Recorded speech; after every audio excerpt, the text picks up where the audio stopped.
Hi, and welcome to Ancient Medicine Today. I'm your host, Jordan Rubin, and we are here to share information with you that you do not want to miss. I'm here with Dr. Michelle Levitt, and together we are tackling the childhood obesity epidemic. Ancient Medicine Today is brought to you by drax.com, and we believe that food is medicine, but there are also some principles and habits that we can teach our children that transcend food to put together an entire healthy lifestyle. Dr. Levitt is an expert in childhood obesity and in fitness. In fact, she is a pediatrician and certified in obesity medicine.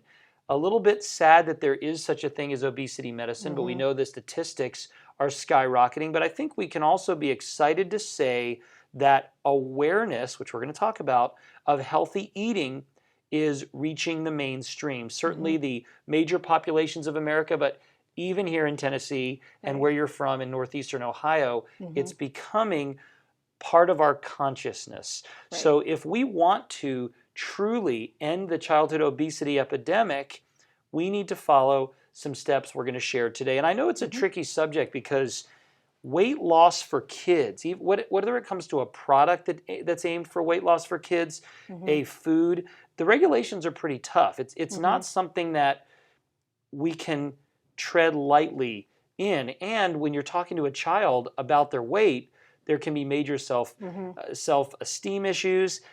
Overweight children are bullied more. I mean, there's just a lot of issues. So I guess a question I would have for you starting off, is it possible to make a major dent in the childhood obesity epidemic in the face of all these forces that are telling our children to do the wrong things?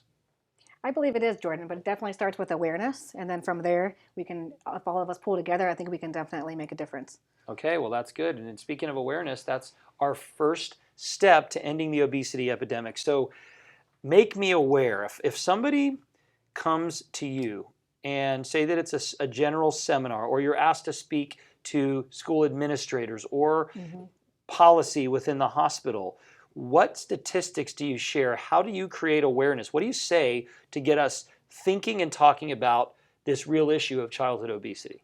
So I start with statistics of basically 2/3 of adults are overweight and obese, and 1/3 of children are overweight and obese. Okay, let me back you up. Define overweight and obese. I know that there are standard definitions, but just so everybody knows, when you say 2/3 of adults are overweight and 1/3 obese, give us a way to know if we or someone we know and love falls into that category. Okay, so for adults, they actually use the BMI number. So body mass index. Yes, body mass index. And the number, if it's above 25 to 30, you're overweight. And if it's above 30, you're considered obese. Okay, so that's official. Correct. And I heard something, tell me if this is true. There's some type of calculation, it works for men really well. The circumference of the waist being over more 40, than half of your age, or there's something like that. Is there? I actually just use that? like if it's 40 or above, you're high risk. At your belly button. Your belly button. You're at high risk for obesity and all the obesity diseases, such as cardiovascular disease, fatty liver, diabetes, metabolic syndrome. Which there's millions and millions. Yes, So yes. 2/3 of adults overweight, one third obese. I cut you off. What are some other statistics? And then in children, 1 in 3 is overweight or obese, with 17% being obese. Okay, so about half. So about half as much as adults, but that's staggering. Right. I mean, staggering. Years when you're ago, considering kids, they're already seeing it at a young age. So okay, so 70% obesity in kids. I would guess at 117. I'd guess 100 years ago it was non-existent. Zero to 17%. 1/3 of kids overweight. Now this is interesting. I learned a lot about this coaching youth football. So in Pop Warner football, they are very strict about weight limits. And we had kids that could not make the weight class. This was for safety for other kids. And it was not an uncommon occurrence to have children at a certain age not make weight, which was, so you're seeing it sort of right in front of you. And of course, as a coach, certain body shapes are good for certain positions. But every game, somebody on our team or the other team had to make weight. And I'm talking about 6, 7, 8, 9-year-olds. Right, yeah. And that's where you see it, 1 in 3. So in children, the BMI is, we calculate it by the percentile. That's how we figure out who's overweight and who's obese. So we actually do their height and weight, calculated BMI percentile, plotted on the actual growth curve, and that's where you see by a percentile range. So there's not an actual number like we follow with adults. It's just based on their age. So it's actually a zone they fall into. Right. So Now, technically, you could be a really tall child and be in your 95th weight, but correct. that doesn't necessarily make you obese or overweight. Correct. So there's per where the se. BMI has limitations, and so it doesn't take into account tall children or if you have more muscle mass. So it definitely does not. So it's basically just a tool to screen, and the screening just prompts us to take a look at what they're eating, do some labs for risk factors, and intervene. Well, here's a So- question. So if you're counseling a parent, how challenging is it to talk to them about their children being overweight or obese? I imagine there's some sensitivity there and Yeah. defensiveness. Tell us, how does that occur? What happens to the average interaction with a patient where you have to tell a mom or dad that their child is overweight or obese? What kind of pushback do you get? So I actually don't use those terms. So I actually use the terms growth and health, and I always show them the growth curve. Okay. And I always show them with the height first, because then we're Yes. talking about a positive thing. So how's Yes. your child growing? Let's look at the height. And obviously, if they're falling off on height, that's definitely another issue and a big red flag. But I always start with a positive first, like let's look at the height, how we're growing. Then I briefly show the weight curve, and then I go into the BMI curve. So in the weight curve, I usually say we just like your height and weight to match a little bit more, try to be a little healthier, and then I go into the BMI curve. And what I do is I show them a color-coded one with green, yellow, and red, and I just use the terms of which zone you're in as far as health. So if I say you're in the green zone, you're in a healthy zone. Okay. If you're in a yellow zone, we're creeping into being at risk for some diseases. And if you're in the red zone, you're definitely at high risk to have diseases. And then it prompts me to say, if you're in the red zone, we do have to do some labs. Okay. And so I kind of focus all on health and growth. And then I usually try to tap into, well, labs, that means my child's not healthy, versus focusing on a weight number. Got it. And then at that point, when a parent finds out that their child's in the red zone, meaning that they are at risk for various diseases due to their weight, what is a typical reaction? Typically, I've had varied. Some actually just don't let it register. I think they don't think it's a problem. And I think that's where awareness comes in. I think in general, we don't think it's a problem because it's basically become the new norm. If 2/3 of adults are overweight or obese and 1/3 of children, when you look around, it's kind of the norm, right? Right, and I guess if a parent is overweight, it makes it even more Right. challenging. They're just kind of like, oh, this is just how our family is. And so a lot of it's more not a big reaction, almost more like I don't think they're getting the severity of the problem. makes Yeah. sense. So Okay, now here's something very interesting. 'Cause we're talking about weight loss for kids, ending the childhood obesity epidemic. It can be done. We're here with Dr. Michelle Levitt, who is a childhood obesity specialist. She works at Akron Children's Hospital in the sports medicine department at the Healthy Weight Clinic. That's a mouthful, Correct. and I botched it again. But this, you get a bird's eye view in middle America of what people are dealing with. And you said something really interesting. I love this. The step number 2 to end the child obesity epidemic is prevention. The first 1,000 days. What is that sounds like a lot of days, but it's Yeah. really not. What Yeah. does the first 1,000 days signify? So the first 1,000 days is actually from the time of conception to age 24 months. Wow. Yeah, yeah. So they've actually done some newer research showing that this is the big focus where we intervene there, we will prevent childhood obesity. Wow. Instead of reacting to the child who's older who's already have some problems. So prevention in the first 1,000 days, they break it up into 3 stages. So one would be prenatally. And prenatally, I actually consider preconception as well. Wow. And then at time of birth, breastfeeding or formula feeding, and then lastly, complementary feeding once we get to be starting solid foods. So did you hear that? We're talking about preventing obesity while in utero. So Yes. what the mom eats, and it's a challenge because women deal with nausea, particularly the first trimester, and there's other challenges that they can have. But we're actually going to start encouraging moms who are expecting to eat a certain way once they find out they're pregnant, which is already usually 6 weeks after the fact, approximately. And then, of course, you mentioned preconception, which we won't get into now, but we did have a recent program where we talked about the importance of preconception nutrition and how native cultures prepared the moms and dads to be by eating a certain way and certain types of foods. So here's a question for you. If you were to rank the importance of those 3 stages within the 1,000 days, so prenatal nutrition, immediately postnatal or infant during the breastfeeding and or formula, hopefully it's breastfeeding, and then moving from infant to toddler stage, I'd be curious to see how you rank the importance. Yeah, that's a tough one to I rank. know, I know. Because all of them actually have been shown to be determinants of future obesity. So prenatally, the mom's current weight at time of conception, whether she gains excessive amount during the pregnancy, and if she develops gestational diabetes are all very important. And then studies have shown breastfeeding versus formula feeding, slower growth curve, better maintenance of weight, and better self-adjustment to feeding. And then complementary feeding, it's really hard to say compared to conception, but that might be the most important because that's where we're really triggering the kids' food preferences. But they did show that the kids, the babies and infant and toddlers' food preferences are determined by what the mother eats during the pregnancy. Wow, So did it is you really hear that? hard to The pick. and that's hard because moms are craving certain things. Yes, So yes. children's food preferences are dictated or at least impacted by what the mom ate during the pregnancy. Okay, so I'm going to ask you one more question here.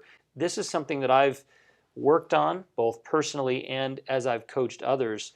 This transitional feeding, or what word did you Complementary use? feeding. Complementary feeding is really, really important. So tell me the first, in a perfect world, what are the first 3 foods that a child gets either to complement breastfeeding or once they completely transition? Because I know what most people say, oh, well, they need to sleep, get a little rice cereal, or I think Cheerios is the complementary food of choice, some law someone wrote, because that's what you see kids in their little strollers eating Cheerios. What are the top 3 complementary foods and why?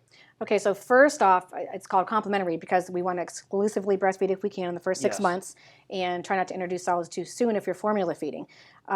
So they did some studies to show formula-fed babies that were fed solids before age 4 months were 3 times more likely to be obese.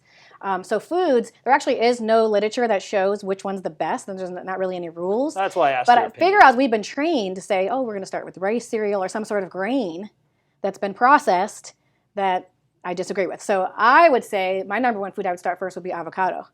Then I would move into some green vegetables and then maybe some carrots and sweet potato. Excellent. That would be my top 3. I'm going to back up because this is absolutely astounding in my mind. I want to make sure I got this right. So infants that are formula fed, if they consume solids prior to 4 months, did you say they're 3 times more likely to be obese? 3 times. So formula is not great, although I have created a formula that we fed 3 of our children because 2 of them, one of them who we adopted, Alexis, we received her when she was 2 days old, and Samuel when he was a few months old. Joshua transitioned, and so I made a formula with 14 ingredients. You can't buy it anywhere. It took hours, but boy, was it worth it. So did you use coconut milk, goat's milk? What did you use? We used goat milk, sometimes sheep milk. We had oils were the key, mixing multiple different oils to approximate the GLA and the EPA and DHA. It was awesome. Looked kind of like a cappuccino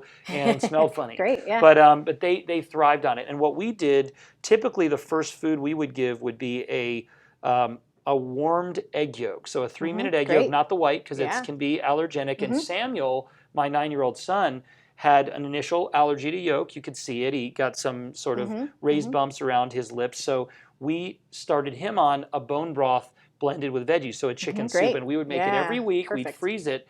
And what's interesting is that's his favorite food today. So he loved it. So we would do this puree of bone broth, chicken meat, and veggies. And then avocado was third. And then we would do a lot of avocado, a little banana, but I found that as soon as you introduce sweets, you are done. Off the reservation, just as all of us are. So I think that's really cool. Preventing and ending childhood obesity is about prenatal nutrition. It's about immediately postnatal or infant and then transitioning into a toddler. But if you're interested in doing this right and you're a young lady of childbearing age, start thinking about your own nutrition, because preconception is challenging because we don't know when that's exactly going to happen, but we want to prepare. So that's really cool. Remember, the first 1,000 days, eat closer to this, not as close to that.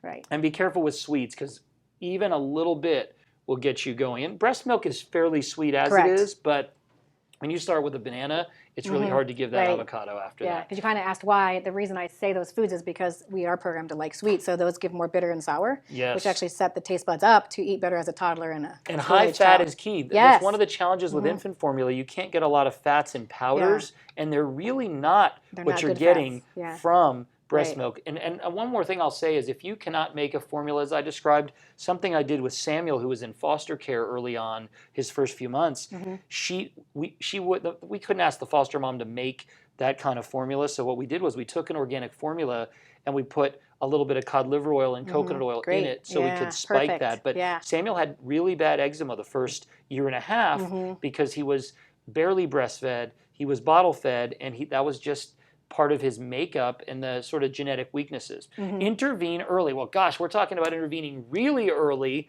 but give us an example. So we talked about the complementary foods. So what is a priority diet when you are weaning? Now, here's something you didn't mention. I'm going to back up myself. Grains such as rice and cereal, Cheerios, etc., we don't produce enzymes to digest grains until we're about 3. Now, here's what's really interesting. The ideal breastfeeding time, and the society calls this nuts, is 3 years. I don't know if you ever studied this, but weaning age in biblical times and in history was 3. In fact, they did a celebration. I'm going to tell a little biblical story. So remember when Isaac was 3, they had a celebration, and Ishmael was teasing him. Ishmael was 12 or 13.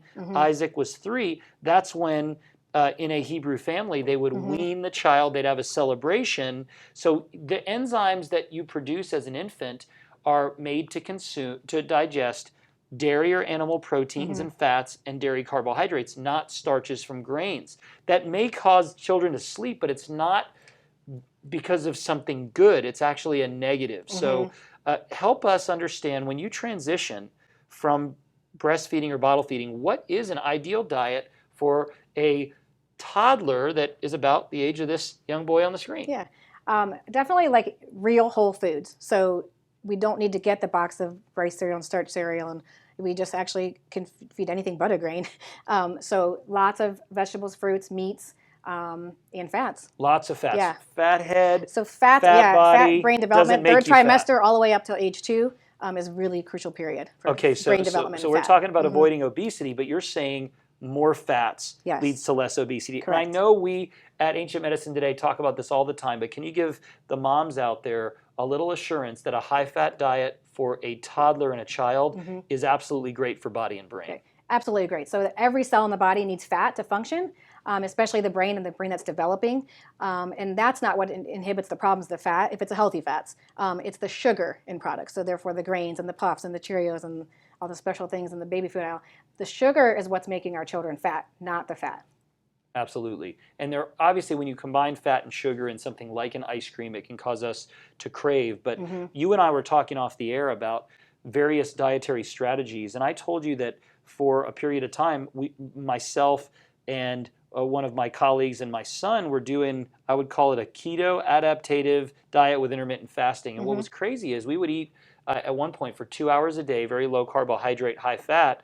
And we would gear up and get excited about our meal because when you're not eating all day, you're thinking about it, planning it. We would stop eating midway through. Here's the deal, folks. You can't OD on salmon and broccoli. Try it. You just can't because it's not stimulatory. So when your kids start eating those foods, we talked about avocado. We talked about bone broth, like a chicken soup that's got a lot of fat if you do it the right way. We talked about consuming egg yolk, etc. These are very brain-nourishing foods, and they feed you because your head or your brain tells you you're full. So you want to intervene early. And here's the other thing that I like about doing this.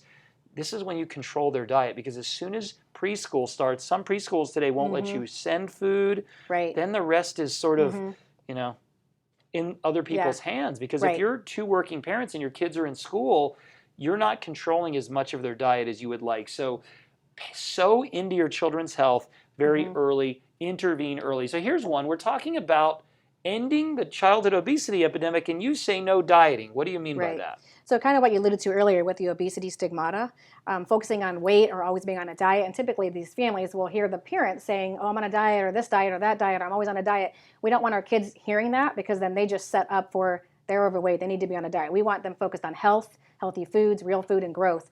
And so no dieting, absolutely. We don't use the word dieting. Don't like the parents to use the word dieting. Be very careful not to use it. And we're not putting your child on a diet if they need to lose weight. We're actually just putting them on real food. Okay, and that sounds good. When I was a kid, my parents were health nut hippies in the 70s.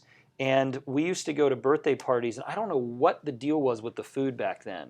You may have sort of just been introduced to some of that, not sure how you were raised, but I would go to a birthday party and my mom would bake me this cake and it would literally rise about 1 inch. It was like this flat, hard, disgusting thing.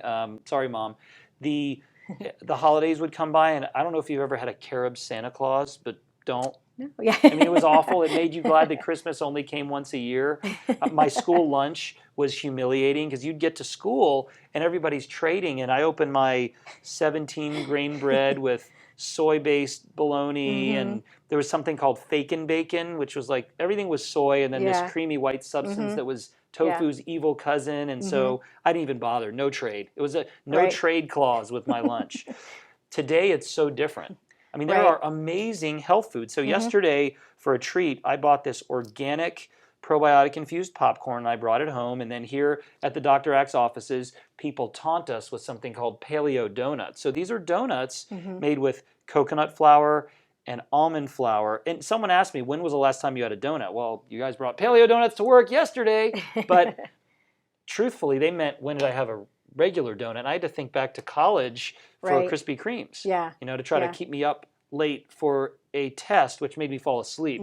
But dieting can be a bad word. I get it, because when somebody goes out and saying, I'm on a diet, I get that that's a challenge. But eating real food has never been better. There are delicious options, and pop culture has embraced eating health food. In fact, the athletes and the entertainers that our kids sort of look up to, a lot of them are eating organic, real food. So it's so much easier today. So no excuses. We went to church this weekend and we brought our snacks for our kids, and there's all this discussion of, well, is it allergen free? Is it gluten free? So they're already asking those questions. So it's really, really great. We don't want to diet. We want to infuse our children's eating with real foods. Remember, food is medicine here at draxe.com. Because dieting implies restriction, right? So then when kids feel restricted, then they want to overindulge every chance that's they what get I did when they're as away soon from as you. I got out of the house. You know, those like Mickey Mouse ice creams where the ears were chocolate and the face was vanilla. And anyway, role model. You've said this a few times on some of the programs we've recorded, but why is it important for a parent to model what they want to see in their kids in the eating and living area? So we want our kids to see us choosing healthy foods and eating healthy foods.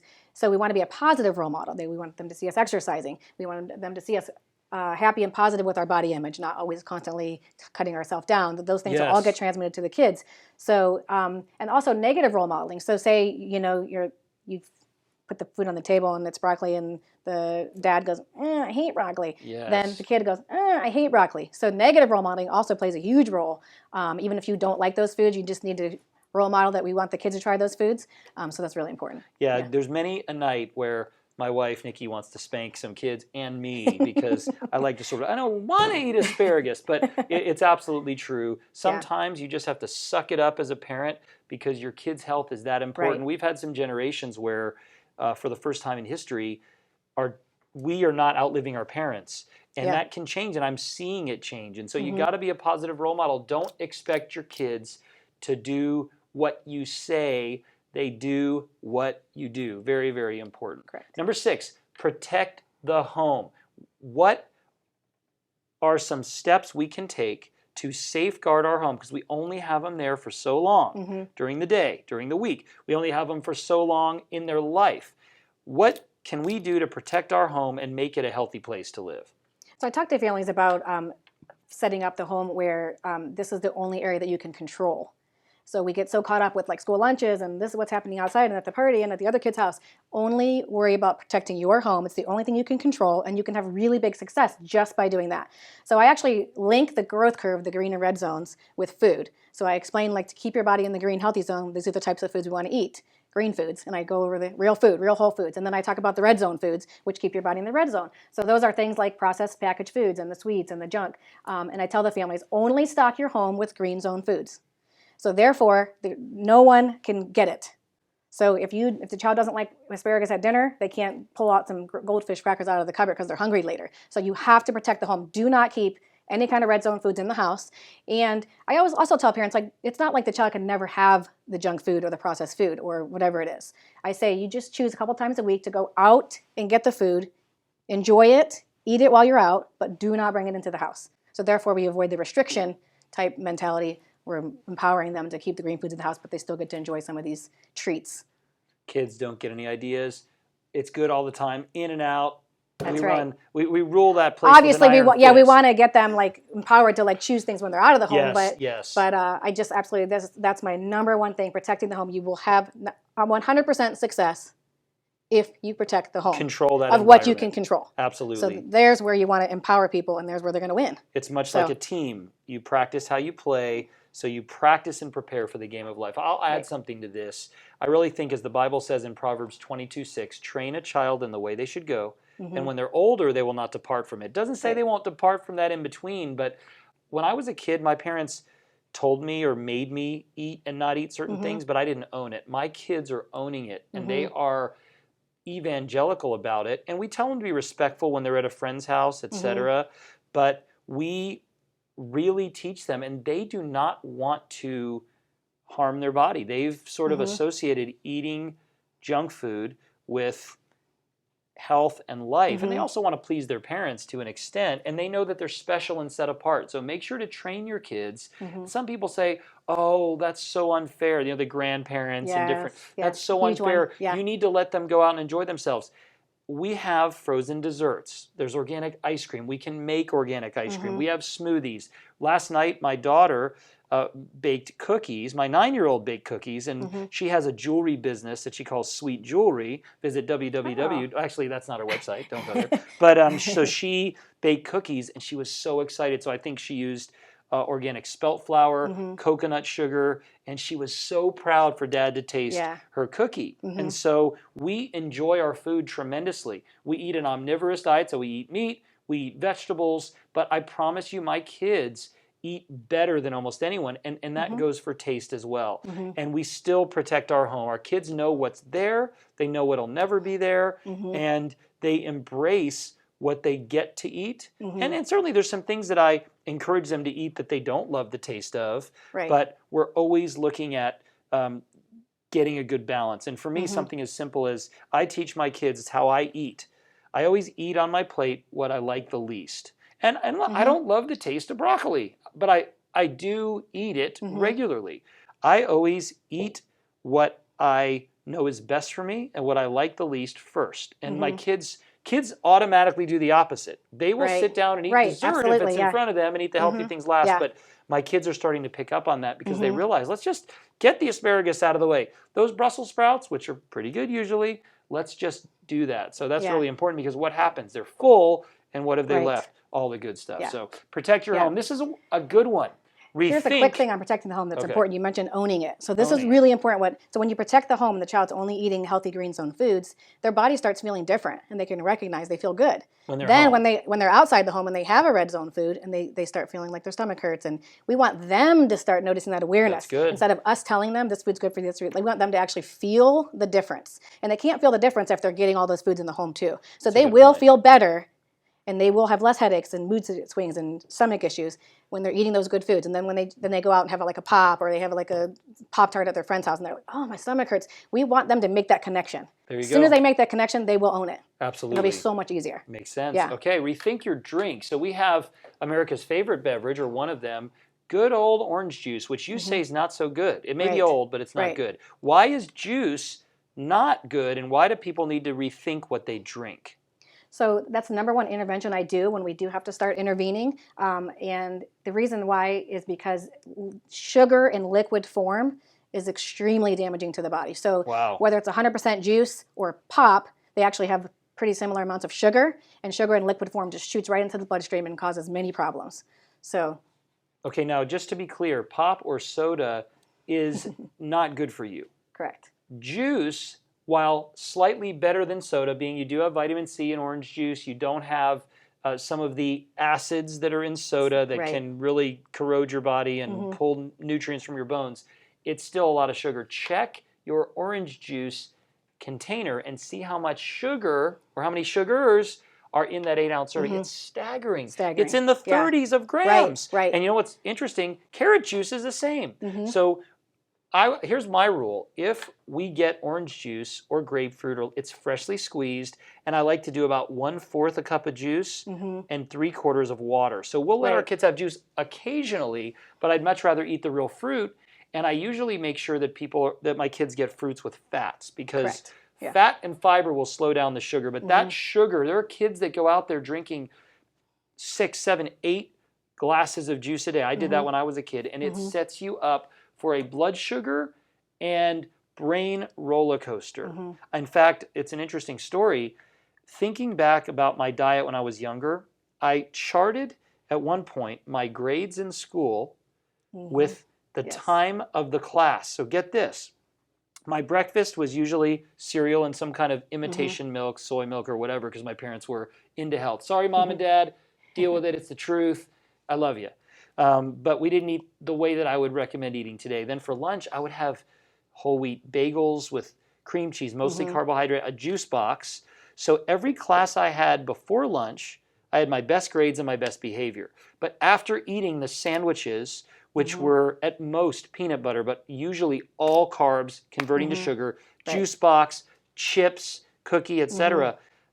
Every class I had after lunch, I fought falling asleep, had my worst grades, and my worst behavior. So that's what's happening to us. We are setting our kids up for absolute failure, and a big part of it is in our drinks. We don't think about how many grams of sugar we get in our beverages. Right. So rethink your drink. What are some good drinks for kids? So water, number one, water. So it's just like this myth that kids need these other things. So water is first. If you want to have some flavor to your water, then infuse it with some fresh fruit or frozen fruit, just to make it naturally flavored. But really, I'm adamant about they don't need anything else. Well, but smoothies can be good. So Smoothies are great, yeah. We'll talk if about you do smoothies a at breakfast. coconut milk or if you do an almond milk, they typically have a better balance. They've got some fats in there. And my kids drink kombucha occasionally. I like the kind with the chia seeds in it. So they're getting fiber, fat, and much lower amounts of sugar. So fermented beverages can be good if your kids like soda. There are so many now fermented beverages, and some of them use stevia or monk fruit, and you can get a soda-like taste with about 6 grams of sugar. The other, I'm not a huge fan of carbonation in general, but there are carbonated sodas that have no sugar nor artificial sweeteners at your local health food store. Zevia is a brand, for example. Right. I wouldn't use it as a bedrock of your diet, but you're not going to have the same issues as consuming juice. So this is huge. That looks good, actually. You know, people don't appreciate the fact that we still like to eat these things, even though we know that they're bad. The other day, I saw a bakery, and they had a cronut, like a croissant donut combo. I mean, we're people too. If you poke us, we bleed. Red stuff comes out. So stop eating dessert for breakfast. It's so true. Why in the world do we think when our kids plop down and watch TV that they're bombarded with these advertisements and back when we were kids, what kind of cereal? They were all based on these characters, right? Right. I have to look at one of those boxes, but what in the world were we eating? And what are we feeding our kids? I mean, I don't care if the cereal's magically delicious because it's very unhealthy. Right. So the drink and the desserts go kind of hand in hand, and it's sugar basically is the concern. But remember, when we're intervening for weight loss, we're dealing with kids who are already an unhealthy weight, who also have some unhealthy hormone imbalances and unhealthy signals for wanting sweet and wanting cravings. So we sometimes can't even offer just like a alternative because we need to break that cycle of constantly wanting sugar, constantly craving things. So a sugar-ridden breakfast, typical breakfast cereal, is filled with grains that have their own set of problems, sprayed with chemicals, loaded with sugar. And then after that, there's 3 or 4 different types of sugar as the ingredients, and then bad fats and unhealthy oils. So the biggest problem, though, at breakfast, it's spiking up our blood sugar, and then gives you that instant high. You feel great. Hits the addiction center of the brain, releases feel-good hormones, and then insulin kicks in to take care of the blood sugar, crashes the blood sugar down, and then your kid feels tired, moody, hungry, irritable about 2 hours into school when they start having behavior problems and they can't pay attention. And what do they reach for? The more vending machine. Yeah, more sugary type things that make them feel better, but also they're getting labeled with ADHD and typical things that maybe they don't even have that problem. It's just because they're getting a sugar high and crash cycle constantly. When you go to a hotel or when we stay somewhere, they talk about this continental breakfast. I don't know what continent it's from, but that is the worst because you've got cereal, you've got skim milk, and people have different opinions on dairy. I think there is a good form of dairy, preferably raw, cultured, grass-fed, but without the fat, you're in the same boat because you've got 12 grams of lactose or sugar in your milk. So you're getting about a 50-gram shot of sugar in your cereal and milk. Correct. Then banana, which banana's good, but it's another 27 grams of carbs, 20-something grams of sugar. Orange juice. Yeah. So you're literally consuming, at times, 100 grams of sugar, which is 20 to 25 teaspoons of sugar. That would be this much sugar. Right. Who would drink that for breakfast? So I know that it looks so great to have these toaster strudels and muffins. Blueberry muffin probably has 40 grams of sugar in it. You know, those real yummy ones that used to come from the big box store. I mean, I ate some of this stuff too. Yeah. It's awful. So what is a healthy breakfast that satisfies kids, moms can make, and doesn't set up this spiral of degeneration? So I usually try to shoot for a breakfast that has protein, fiber, and fat, all three in the same breakfast. And one of the easiest ways, and I start a lot of my patients on this right away, it helps with getting off the sugary drinks and tackling the breakfast, and that's making a green smoothie. So what you do is you mix any kind of like water or coconut water or liquid of choice, unsweetened almond milk, something like that, and greens.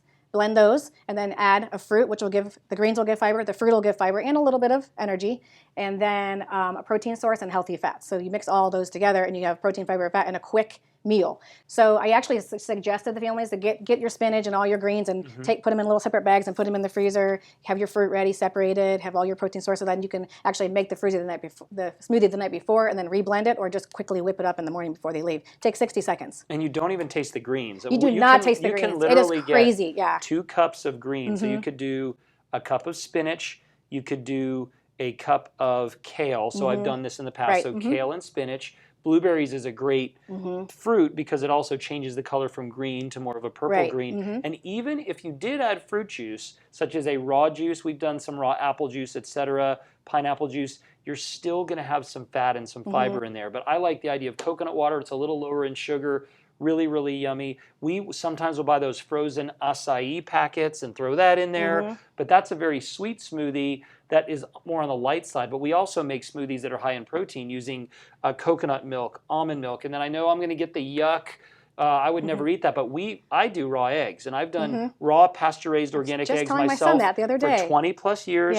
And my kids do it. What a powerful brain food. In fact, eggs are great for the brain and they're great for the eyes with lutein. They're great for the heart. You don't have to do that. You can perhaps add a tablespoon of coconut oil, flaxseed oil. We'll usually add some fruit. We'll add a little honey. There's something called tiger nut that I really like that is a flour which is high in prebiotic starch. So morning smoothies are absolutely awesome. They allow you to get off to a great start. And again, it also helps with protecting your home, and they're still getting something sweet. So stop eating dessert for breakfast. I'm Jordan Rubin here on Ancient Medicine Today with Dr. Michelle Levitt, who is a specialist in pediatric obesity, children's health, preventing your child from being overweight or obese. And today we're talking about weight loss for kids, ending the childhood obesity epidemic. So here's a good one, and that kind of looks yummy, like what we're talking about. Number 9, get out of the box. What do you mean by that? So now we're moving into maybe we've fixed our breakfast and now we need to work on our lunch, dinner, and snacks. And we want to try not to eat our food out of a box. So such as grab a box of pasta, throw it with some sauce, and have some bread with it. Out of a box or a bag or a package, try to eat real whole foods. So I usually have you try to set up your plate for success. And what I do is take your round plate, or if your plates are square, 3/4 of the plate should be vegetables. And they can be raw or cooked, best to have a mixture of both. So you might have like a big salad on half your plate and then another serving of And vegetables. we can spread the leaves out really big. Yes, you so can make that them it real covers flat and two cover the things. whole plate. So try to load up on fiber from the vegetables, and then about the palm of your hand size of protein. And so therefore, if you're using your palm, everyone has the right or portion size for their size.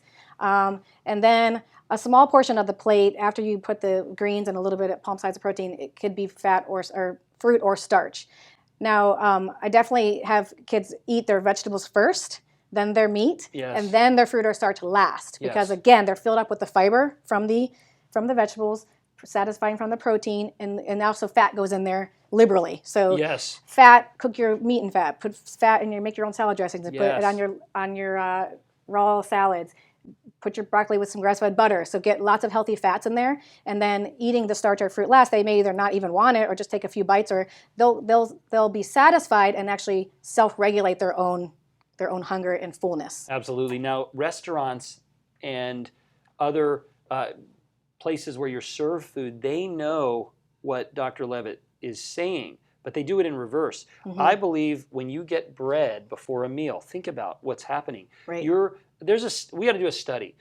People who eat a roll of bread before a meal, what percentage of them order dessert? Think about it, because you're literally setting in motion a roller coaster of insulin and blood sugar. So we want to stop cravings where they start. Eat something high in fiber, something high in protein and fat, and maybe eat your fruit or your starch. And last night we had some yummy food, and we had roasted chicken. We had pasta made from butternut squash. Now you can get pastas from zucchini, butternut squash, beets, sweet potatoes. We had a lot of butter, grass-fed butter, in there with it. And we also had a sweet potato. We had a salad. We had, I think we had some corn, which we eat occasionally. And it was very filling. And my favorite part of the chicken is the skin. So now you can label me as weird because I eat eggs and chicken skin, but chicken skin is loaded with nutrients. That's for another show. But that's the kind of meals we eat, is we make sure that we get vegetables, even if they're starchy. We want to make sure to have some high fiber, high nutrient foods. And we almost always add oil or butter to the meal, because fat is your friend, not your enemy. So get out of the box. Eat real food. Someone said it once, eat only what will spoil, but before it does. Right, perfect. It's a good saying. And this step is really important for protecting the home as well. So the big kickback we get is, I don't like vegetables. My kids don't like vegetables. They won't eat the vegetables. So I say, kids eat what you serve them, and kids eat when they're hungry. So if you're serving 3/4 of the plate vegetables, protein, fat, and they just eat the starch and they're still hungry, guess what?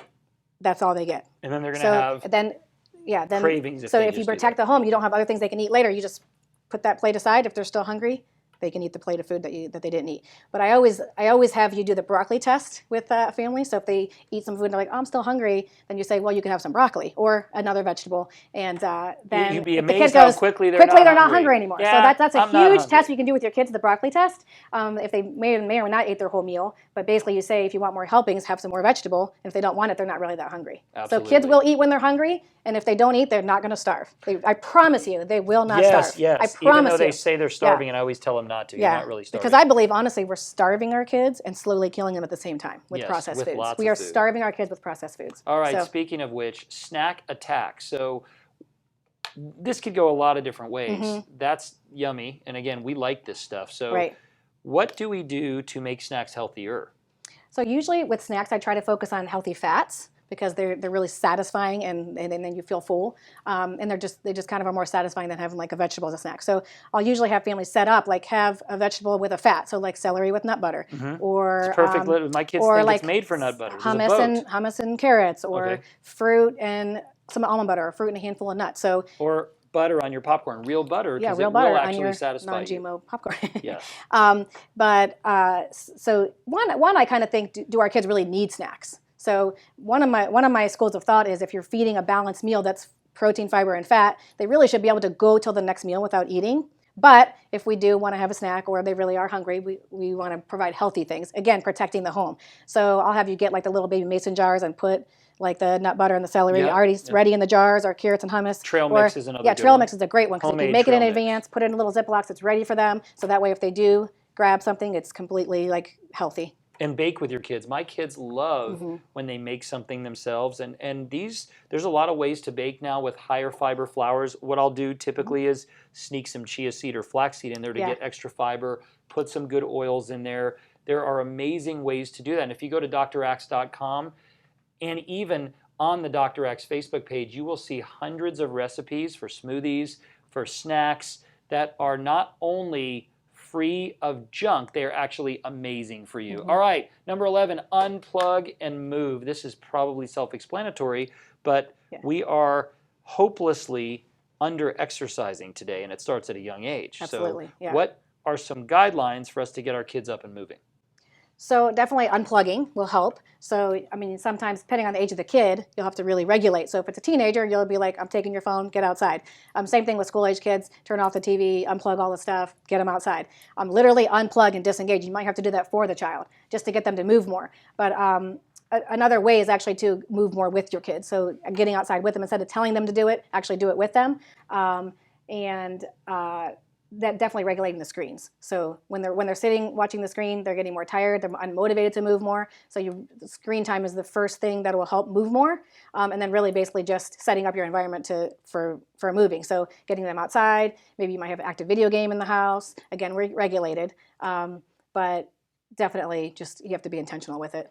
And the goal is 60 minutes a day. The goal is 60 minutes a day. So I tell the families it does not have to be all at one time. You don't have to carve out like a full hour. Usually say, oh, I can't do an hour, so I just won't do it. But really 10 to 15 minute increments has been shown to be very effective, and it's cumulative. So you might say, go out, jump on the trampoline for 10 minutes, come back in, let's go out, we'll all play Wii as a family for 15 minutes, or then we'll all go out for a bike ride. So it's easier to get exercise in than you think. It doesn't have to be this intentional, like hardcore exercising. Just move more. Even just like parking far away at the grocery store and walking a little farther. Yeah, we say I just never do that intentionally, the parking far I know, away, I don't either. There's never enough time. But I do use the term. I tell people to do it, I just don't do it, and then I won't know where the car is.